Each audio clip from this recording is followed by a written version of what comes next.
Hello there. So today we have notes on finding area of polygons. So this is a lot simpler actually than perimeter.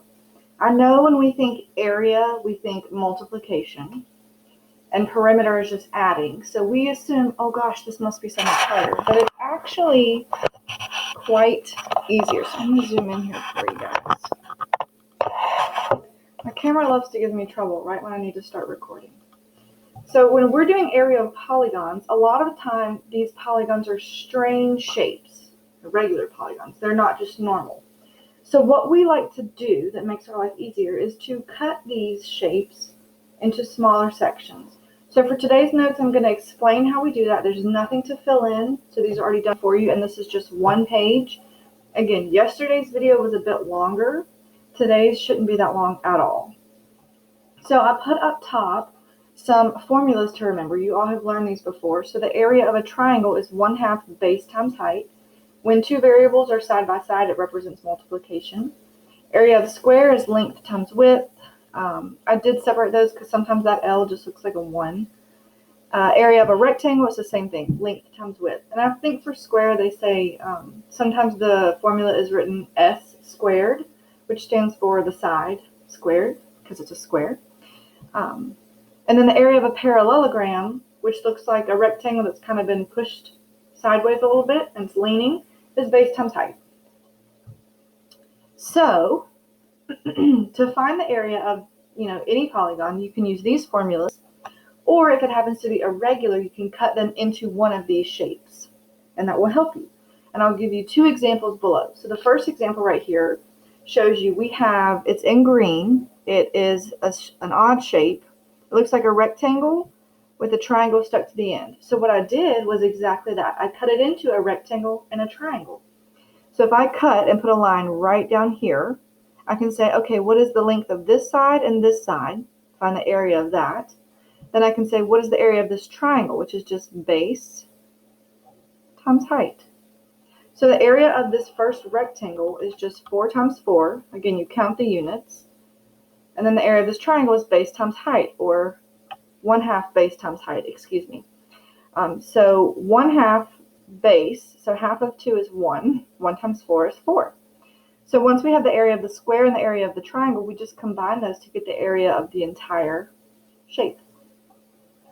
And then the other example that I put on your notes for you, this is the only other thing on this page. Like I said, these notes are quick for the area. It's really simple. Once you've gone over perimeter, it kind of makes sense what we're doing here. Area is the inside parts. Perimeter is just the outside line. So for this crazy shape right here, it kind of looks like a backwards P, kind of, but strange. I broke it down into 4 shapes. One triangle here, one triangle here, a square here, and a rectangle here.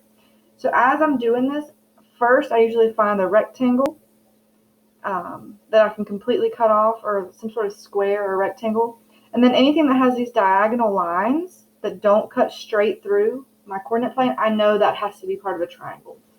So from here, I started at the top of this diagonal line and just came straight down to make this into a right triangle. And where I came straight down, I noticed this also is a diagonal line. So from this straight down, I started this side of the diagonal line and just moved into here. So these two straight lines made a right triangle here, and then this one created one over here, leaving me with a square in the middle. So I made my rectangle down here, I made triangles from these two diagonals, and I was left with a square in the middle. So at that point, now that I have cut it into perfect squares, rectangles, and triangles, I just start finding the area of each of those.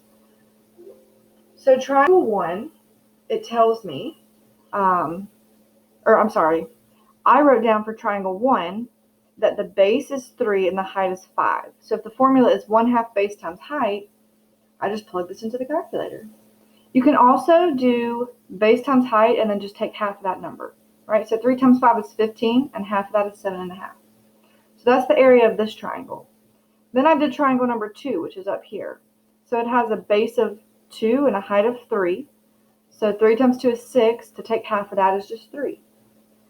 Then I looked at the square. So each side of this is exactly the same. So 3 times 3 is 9.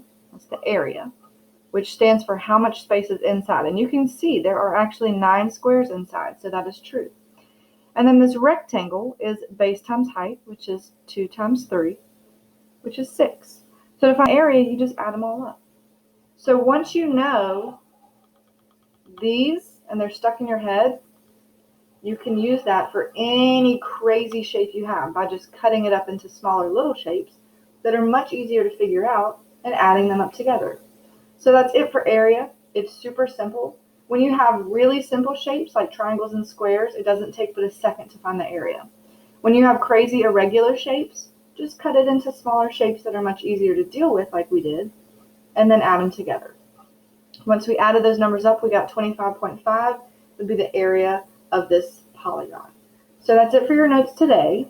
When we are in class together, we are going to practice finding the perimeter and the area and all of those fun things with shapes as we move into the new unit that we're working on. So good job with your notes today, and I will see you guys soon.